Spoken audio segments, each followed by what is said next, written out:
Thales of Miletus adalah seorang filsuf Yunani dan salah satu dari 7 orang bijak di zaman kuno. Aristoteles menganggapnya sebagai filsuf pertama dan pendahulunya yang pemikirannya sangat filosofis. Thales adalah sosok cendekiawan cerdik yang mengubah dunia kuno melalui karyanya dalam bidang geometri, matematika, astronomi, dan, tentu saja, filsafat. Thales adalah putra dari Examyas dan Cleobulina dan lahir di kota Miletus di Ionia, Yunani di Asia Kecil sekitar tahun 620 SM. Dia termasuk dalam salah satu keluarga bangsawan Miletus dengan kemungkinan berasal dari bangsa Fenisia. Tidak banyak yang diketahui tentang hidupnya, tetapi dia dipuja sebagai salah satu orang Yunani paling bijak sepanjang masa.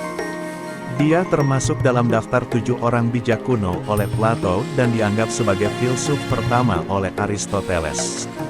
Secara tradisional, Thales selalu tercatat sebagai filsuf prasokratik pertama.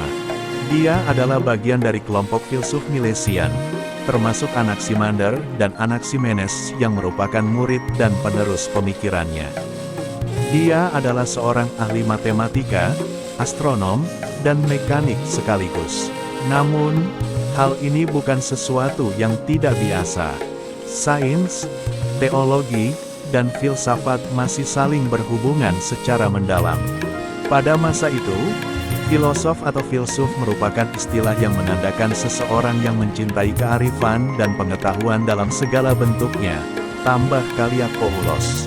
Thales memandang bahwa segala sesuatu berasal dari air dan dapat ditelusuri kembali ke mitos penciptaan bangsa Mesir dan Semit. Teorinya adalah upaya untuk menjelaskan dunia material menggunakan prinsip-prinsip alami, bukan teologis. Secara umum, sumber kuno tidak setuju apakah Thales of Miletus pernah menulis buku.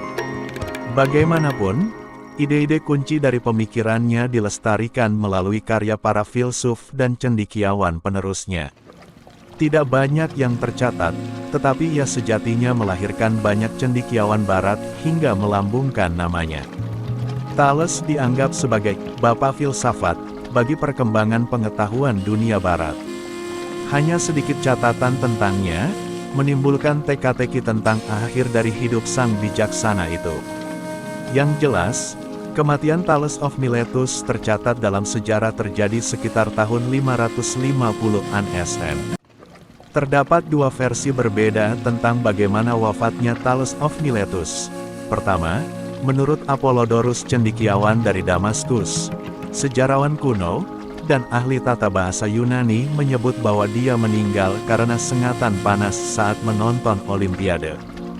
Kedua, merasa gagasan itu tidak dapat diterima, Plato mencatat hal yang lebih logis.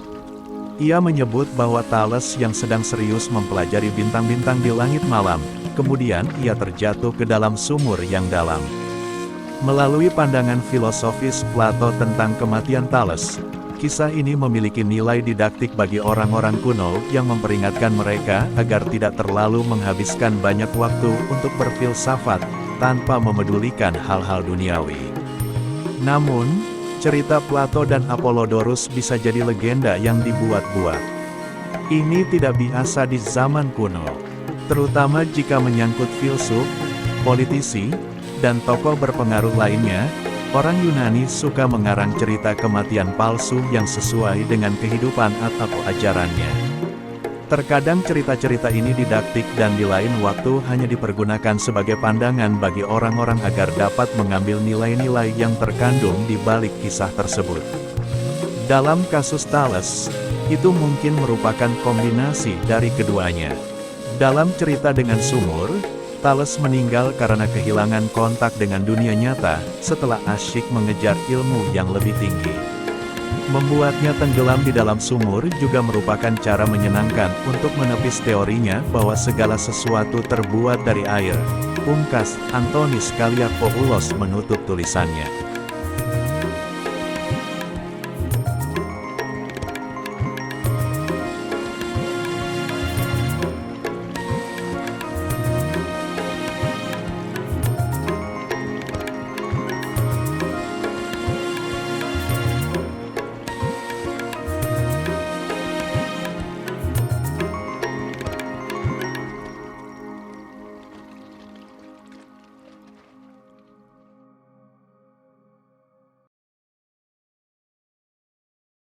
Terima kasih semuanya. Mungkin cuman ini yang bisa dapat saya sampaikan, kurang lebihnya mohon maaf. Sampai ketemu di updatean selanjutnya ya. Semoga bermanfaat, dan jangan lupa di subscribe ya.